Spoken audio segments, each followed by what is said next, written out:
Scene opens with a dramatic, fast-paced montage of classic, Scaly T-Rex movie clips, then suddenly cuts to a scientifically accurate illustration of a feathered T-Rex. Have you ever pictured a Tyrannosaurus Rex? What do you see?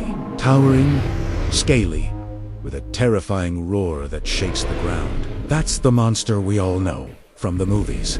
The undisputed king of the dinosaurs. But what if I told you that image might be completely wrong? What if the most fearsome predator to ever walk the earth was fluffy? Slight pause for effect, I know. It sounds ridiculous. A T-Rex covered in feathers. It's a wild idea that has paleontologists, scientists, and dinosaur fans buzzing with excitement and debate. And today, we're diving deep into this incredible theory. Forget everything you thought you knew, because we're about to explore the shocking evidence that suggests T-Rex didn't just have scales, but a coat of feathers. So, where did this crazy idea even come from? Well, it all started not with T-Rex itself, but with its family. Over the past few decades, paleontologists in China have unearthed a treasure trove of astonishingly well-preserved dinosaur fossils. And guess what they found? Feathers, lots of them, on dinosaurs that were closely related to T. Let's meet some of the family. First up is Dilong paradoxus. This was an early, smaller relative of T-Rex that lived millions of years before the king. When its fossil was discovered, scientists found clear imprints of simple, hair-like feathers, called protofeathers, covering its body. This was a bombshell. It was the first direct evidence of a tyrannosauroid with feathers. Then came the showstopper, Yutyrannus huali. This creature was a giant, about 30 feet long, and a very close cousin to T-Rex. And its name literally means feathered tyrant. Why?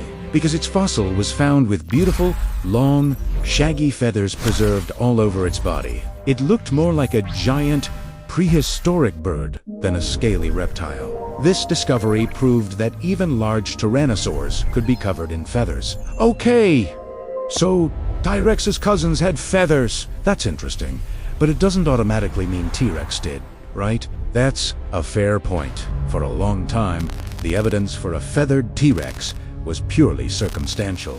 We had the family connection, which is strong, but we didn't have the smoking gun T-Rex fossil with feather imprints. And to make things more complicated, scientists have found T-Rex skin impressions. These small, fossilized patches of skin from the tail, neck, and hips show scales, not feathers. So, case closed. T-Rex was scaly after all. Not so fast. This is where the real scientific detective work begins. Think about it this way. These skin patches are tiny, just a few square centimeters each. A T-Rex was a massive animal, over 40 feet long. Finding a few scaly spots is like finding a bald spot on a person and declaring that humans have no hair. It doesn't give you the full picture. Modern animals offer some great clues. Look at an elephant or a rhinoceros. They look mostly bald, right? But they do have hair, it's just sparse. Or think about birds. An ostrich has huge, scaly legs and feet, but its body is covered in feathers. It's entirely possible that T-Rex had a mixed scales on its legs, underside, and tail, but a coat of feathers on its back, arms, and head. Maybe it had a mane of feathers like a lion, or a tuft on its tail. This brings us to the big question. Asterisk. Why asterisk would T-Rex have feathers? It wasn't flying, so what was the point? The answer might be much cooler than you think. Let's start with the babies. Imagine a baby T-Rex hatching from an egg. It would have been relatively small, maybe the size of a turkey. Small animals lose body heat very quickly, so a fluffy coat of downy feathers would have been perfect for keeping the little ones warm and cozy, just like baby chicks today. As they grew into multi-ton giants, they might have lost most of these feathers, retaining them only for display. And display is a huge part of this puzzle. Feathers are fantastic for showing off. Think of the spectacular colors of a peacock or a parrot. T-Rex might have used brightly colored feathers on its head or arms to attract mates, intimidate rivals, or communicate with its pack. Imagine a T-Rex with a crest of vibrant red or blue. Feathersats, a very different and maybe even more terrifying image than the drab green and brown monster we're used to. It suggests a level of social complexity we never considered. But here's the most mind-blowing part of the theory. The central idea we're exploring today. What if feathers were the ultimate hunting tool? We often think of T-Rex living in a lush, tropical jungle. But its environment could also be harsh and varied. Some evidence suggests it might have lived in regions with colder seasons. How could feathers help a predator hunt in a tougher climate? For one, insulation.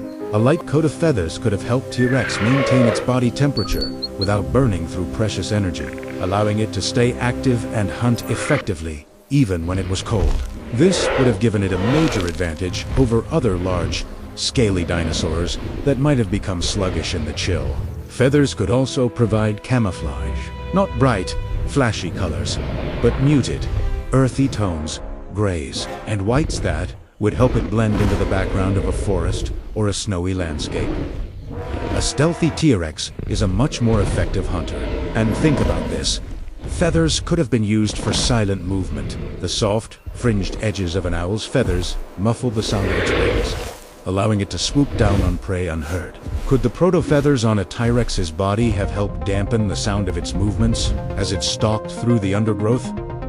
It's a fascinating possibility. So, let's put it all together.